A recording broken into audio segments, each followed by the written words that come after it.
नमस्कार जी, मैं राजवीर सिंह बटला, immigration attorney, Sacramento, California. अभी पिछले हफ्ते यूएससीआईएस ने एक नई पॉलिसी इशू की है जिसमें उन्होंने कहा है कि जो भी अनडॉक्यूमेंटेड एलियंस हैं, जिनके पास कोई दस्तावेज नहीं है अमेरिका में, उनको रजिस्टर करना पड़ेगा इमिग्रेशन के साथ, यूएससीआईएस के साथ उन्हें रजिस्टर करना पड़ेगा और फिंगरप्रिंट्स करवाने पड़ेंगे।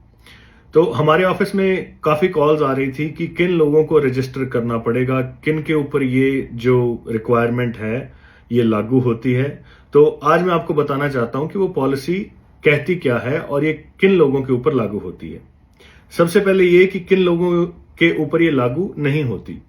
जो लोग भी अमेरिका में वीजा से आए थे, अगर टूरिस्ट वीजा था या इमिग्रेंट वीजा था या F1 स्टूडेंट वीजा था, किसी भी तरीके के वीजे से आए थे अभी रिसेंटली, तो अगर उनके वहां फिंगरप्रिंट्स हुए हैं, जो कि अब रिक्वायरमेंट है, तो उनको फिंगरप्रिंट इसमें रजिस्टर करवाने की और फिंगरप्रिंट करवाने की जरूरत नहीं है।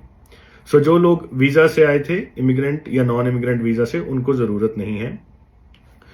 जो लोग रिमूवल प्रोसीडिंग्स में हैं, ताकि जिनके केसेस जो इमिग्रेशन कोर्ट में हैं वो रिमूवल प्रोसीडिंग में हैं, जिनको नोटिस टू अपीयर इशू हुआ है, उनको भी रजिस्टर करवाने की और फिंगरप्रिंट करवाने की जरूरत नहीं है। जिन लोगों ने परमानेंट रेजिडेंसी के लिए अप्लाई किया है उनको भी नहीं है। जो लोग ग्रीन कार्ड पे हैं उनको भी नहीं है। जिन लोगों के पास वर्क परमिट है उनको भी ये रिक्वायरमेंट नहीं है रजिस्टर करवाने की, फिंगरप्रिंट करवाने की। तो जो साउथ एशियन कम्युनिटीज हैं उनमें से, जो अगर हमारी कम्युनिटीज कहें जिनको, उनमें से किन के ऊपर ये रिक्वायरमेंट लागू होती है। अगर कोई यहां अमेरिका में सेफ एंटर हुआ है, बॉर्डर से किसी तरीके से सेफ एंटर हुआ है, उनको, या अगर वो कैंप में नहीं गए या चौकी में नहीं गए, तो उनके वहां फिंगरप्रिंट वगैरह नहीं हुए हैं उनको, और उन्होंने कोई भी यहां इमिग्रेशन के लिए और कोई एप्लीकेशन वगैरह नहीं दी है जिसमें बायोमेट्रिक्स वगैरह नहीं हुए हैं, या उनके पास क्या कहते हैं उन्हें, वर्क परमिट वगैरह नहीं है, तो उनके ऊपर ये लागू होता है। अगर कोई बंदा सेफ एंटर हुआ है तो उसको ये रिक्वायर्ड है कि वो रजिस्टर करे और फिंगरप्रिंट करवाए। यहां एक बड़ा सवाल ये आता है कि अगर कोई सेफ एंटर हुआ है और सेफ एंटर होने के बाद उन्होंने असाइलम की एप्लीकेशन इमिग्रेशन ऑफिस के पास लगा दी है, तो क्या उन लोगों को भी रजिस्टर करना पड़ेगा और उनको भी फिंगरप्रिंट्स करवाने पड़ेंगे? तो अभी ये क्लैरिटी नहीं है।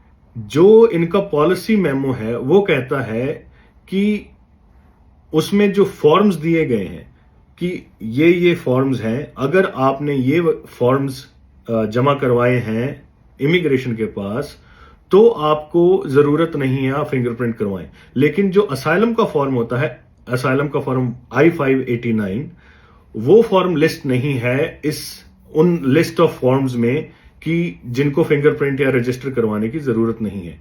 तो अगर ये पॉलिसी मेमो जो उन्होंने इशू किया है, अगर ये इसके हिसाब से देखा जाए, तो अगर कोई यहां सेफ आया है और आके उन्होंने असाइलम ऑफिस में अपना केस लगा लिया है, अगर उनके बायोमेट्रिक्स हो भी गए हैं, तो अभी लगता है कि उनको रजिस्टर करना और बाद में फिंगरप्रिंट वगैरह करवाना वो अभी रिक्वायर्ड होगा। लेकिन अभी उन्होंने कहा है कि थोड़े दिन में वो बताएंगे कि इसकी प्रोसेस क्या रहेगी, प्रक्रिया क्या रहेगी, और किस तरह से आपने रजिस्टर करना है और किस तरह से आपने फिंगरप्रिंट वगैरह करवाने हैं। तो जो majority of south Asian communities के होते हैं, या तो वीजा पे आते हैं या वो आते हैं अगर उन्होंने उनके पास वर्क परमिट है या वो रिमूवल प्रोसीडिंग्स में हैं, तो वो ऑलरेडी रजिस्टर्ड हैं, उन्हें जरूरत नहीं है। सिर्फ एक लिमिटेड जो केसेस हैं जिसमें अगर कोई सेफ आया और असाइलम की एप्लीकेशन लगा दी, तो उनको जरूरी है या नहीं, अभी लगता है कि जरूरी है, लेकिन फर्दर गाइडेंस उनसे यूएससीआईएस से आएगी तो हम जो है वो आपको अपडेट कर देंगे। Thank you.